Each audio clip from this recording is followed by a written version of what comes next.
saying you gotta put it on the heat like super slow. I don't know. And then I didn't do my egg very good at all. This is more like a fried egg. Yeah. So you're gonna have to help me out with humility, because I still have plenty to learn. That's why you gotta remain teachable, right? Turns out it's gonna take me. I ordered another carton of eggs because I gotta learn how to do hollandaise, because my choices so far is, see, now that's curdling.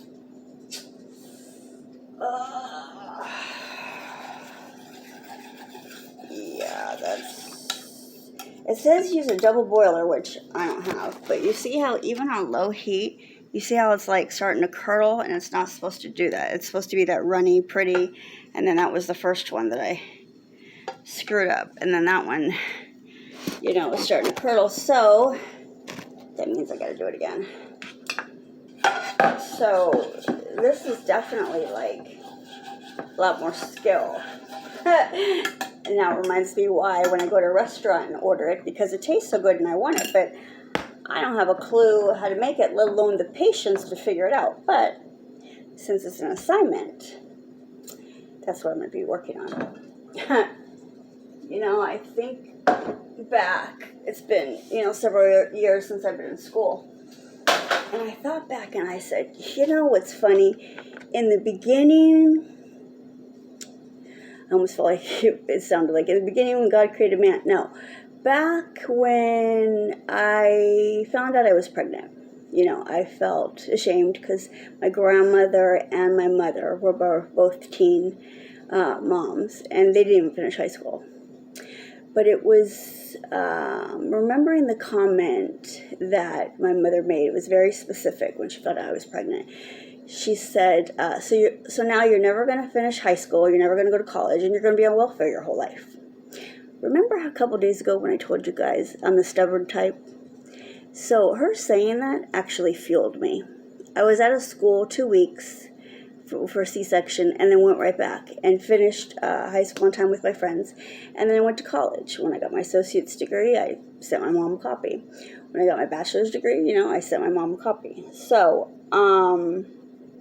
to me, it was like a challenge. Anyway, the point I'm getting at is back when I said, well, what do I want to do? And I thought, at first when I had my kids, first couple of kids, when they were in preschool, I was like, well, let me do preschool teaching.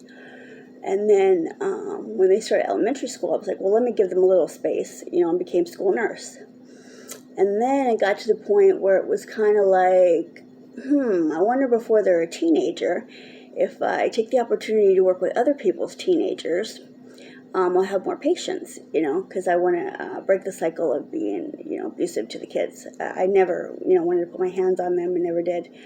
It was always my voice. I mean, I would say 31 flavors. They would know when I'm upset. I'd raise my voice. But anyway, so the point is, it's my timer for my eggs, but I already took them off.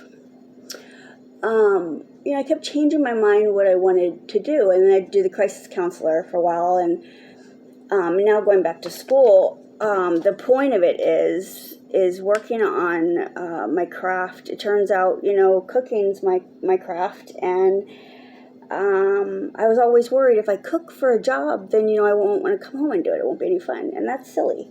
For me, cooking is definitely therapy. And so since I only had the credentials basically to teach, Head Start preschool, I need to increase my credentials so I can teach all ages. But, even teachers are constantly learning. I don't think there is a difference. I think genuinely, even when you're a teacher, you remain teachable and you learn so many things, either if it's the materials you're going over, if it's the materials you're teaching, or if you're seeing the way someone's learning, because everybody's different. So, this gets me to realize there's always something to learn, because this is like not Eggs Benedict. So, you know me, I also, you guys will see that I'm persistent. So I'll be in here with a dozen eggs and have at it. But in the meantime, I was trying to think of ways to be more healthier. I think it's comical that, God here wants me to respectfully work on fasting and work on my craft. Boy, that's going to be a challenge. Cooking and fasting. Pray for me, guys, okay? I'm going to need it. Because I don't see how I'm going to do that. But I started buying, like, I should have, like, the grapes, in the kitchen. So I can, pull a couple when I'm hungry. I have a couple of these. I'm not advertising these. I don't get paid. But there's, like, the Fit and Lean milkshake Oreo I got. And I tried, like, this organic protein.